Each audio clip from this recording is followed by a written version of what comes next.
Hi everyone, welcome back to Novel Nomad, and today is going to be another Top 5 Wednesday.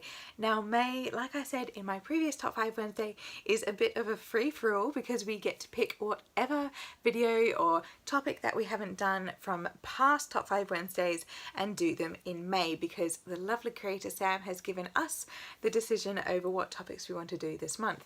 So I am going back again to 2016 to July, I believe, and that topic was most recent additions to your wish list.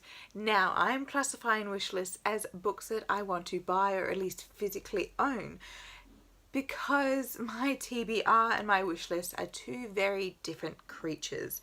They are very much big beasts of their own variety and shape, but they occupy very different spectrums of my bookish reading lists.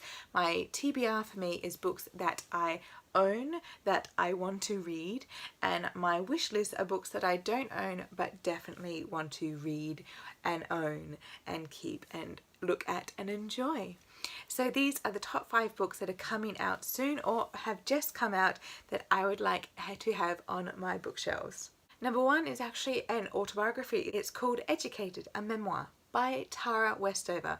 I am really interested into reading this because it follows the life of a young woman as she recounts leaving her family, who is a survivalist family who lived in the mountains of Idaho in America, as she works her way through the education system and eventually earns a PhD in Cambridge University. Now, this was someone who never stepped foot inside a classroom before because, given her family's way of life, she was very much homeschooled and very much kept from interacting with society. So it also looks at not only the quest for knowledge and education for women, but also the division and loss of family that occurred from her drive to become educated. So I think it's going to be very poignant and be a very moving and very powerful story, especially for women for the 21st century. Number 2 is Cersei by Madeline Miller. This is the authoress of The Song of Achilles, which was released many years ago. So like The Song of Achilles, Cersei is very much bound into the myth of Greek society, ancient Greek society. And I have been wanting to read this for quite a long time. It's been on my wish list, but due to a few recommendations from some very lovely bookish friends, this has been bumped up the wish list quite rapidly, and also the UK cover is absolutely gorgeous. Now, Cersei follows the story of a very well-known Greek god, well, goddess I should say, and she's always been known as a hellraiser and quite evil, but Madeline Miller wanted to put a bit more humanity and a bit more reason and knowledge behind her story rather than just being the evil goddess of Greek mythology. So it will be quite interesting to see how well she handles it, because I know The Song of Achilles has received so much acclaim from how well she was able to interweave a story into the Greek legend of Achilles.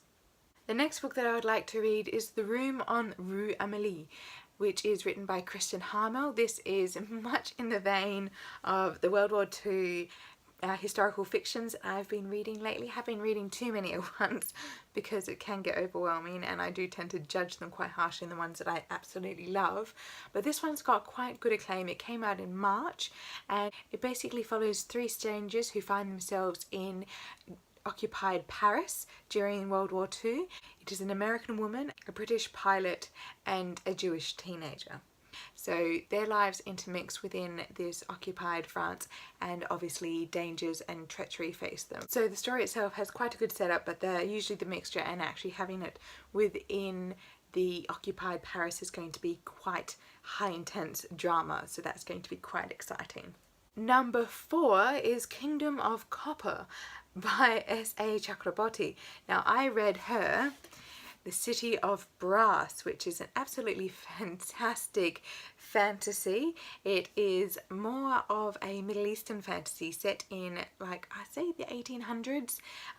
It starts off in Egypt but quickly covers across to more of a djinn city. This is actually a trilogy, so you start off with The City of Brass, and the second book is going to be The Kingdom of Copper. Now, I don't believe it comes out till next year, but that one is very high on my wish list, not only to own and buy but to read as soon as it comes out. Lastly is The Poppy War by R.F. Kuang. Now this one is a fantasy, it's a high fantasy, and it is set in, I believe, a China-like setting, and the Poppy War, as it says, is a war on opium, and the three great heroes that stopped the war and stopped this federation that was coming in to take over the land and use the land for use of production of poppies. Are we getting a bit into the history, especially going into the 1800s of China? But that is where the similarities leave off, because the story starts a few years after, following a young girl called Rin who is orphaned because of the poppy trade, and she becomes a house servant to a very wealthy family. And when they try to arrange a marriage for her, she runs away because she wants to become a warrior in the army, which she can. So this is broken up into three parts. The first part is where Rin takes a test and begins school. The second part is where she becomes training and prepares for war, which is very much on the horizon because the opium industry is so potent.